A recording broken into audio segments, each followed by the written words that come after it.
اپنی ملکیت سے وہ پراپرٹی نکال کے اللہ کی ملکیت میں دے دینا کہ اللہ یہ تیرے حوالے کر دی ہم نے. تبھی علماء کا اس پر اتفاق ہے کہ ایک جگہ جب مسجد کو نامزد کر دی جائے تو قیامت تک کے لیے وہ مسجد بن جاتی ہے, کیونکہ آپ نے اللہ کی ملکیت میں دے دی, آپ اس کو اپنی ملکیت میں واپس نہیں لے سکتے. حتیٰ کہ جس نے پلاٹ وقف کیا ہے نا وہ بھی نہیں لے سکتا واپس. ایک آدمی نے 1 کروڑ کی پراپرٹی خریدی اور مسجد کے نام وقف کر دی, نمازیوں کے لیے کھول دیا اس نے اس کو, وہ واپس نہیں لے سکتا کہ میرا پلاٹ ہے میں واپس لے رہا ہوں. ہم کہیں گے جب آپ نے وقف کر دیا تو یہ کس کا ہو گیا؟ اب یہ اللہ کا ہو گیا. پہلی بات تو یہ کہ گورنمنٹ کے کاغذات میں کہیں بھی مسجدوں کے لیے جتنی آبادی ہے نا جس حساب سے اس میں جگہ ہوتی نہیں ہے. اکثر مسجدیں پارکوں کی جگہ پر ہی بنتی ہیں, ہسپتالوں کی جگہ پہ, اسکولوں کی جگہ پہ. یہ حکومت کی نااہلی ہے. جو بھی رفاہی پلاٹ ہوتے ہیں ہمیشہ سے پاکستان میں مسجد انہی جگہوں پہ بنتی چلی آ رہی ہے. اور یہ مسجد والوں کا, یہ محلے والوں کا قصور نہیں ہوتا, یہ گورنمنٹ کا قصور ہے کہ آپ نے آبادی کے لحاظ سے محلوں میں آپ نے مسجدوں کی جگہ دی نہیں ہے. تو پارک بھی لوگوں کے اجتماعی فائدے کے لیے تھا, تو اسی اجتماعی فائدے میں وہاں پبلک نے جب مسجد بنا دی ہے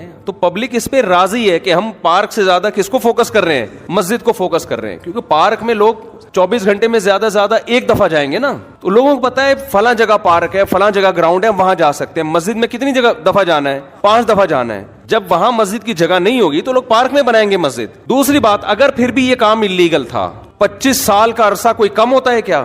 آپ 1 مہینے بعد گرا دیتے, آپ 2 مہینے بعد کر دیتے, آپ 3 مہینے بعد کر دیتے. 25 سال سے لوگ ایک جگہ نماز پڑھ رہے ہیں تو کچھ تو خدا کا خوف ہونا چاہیے نا.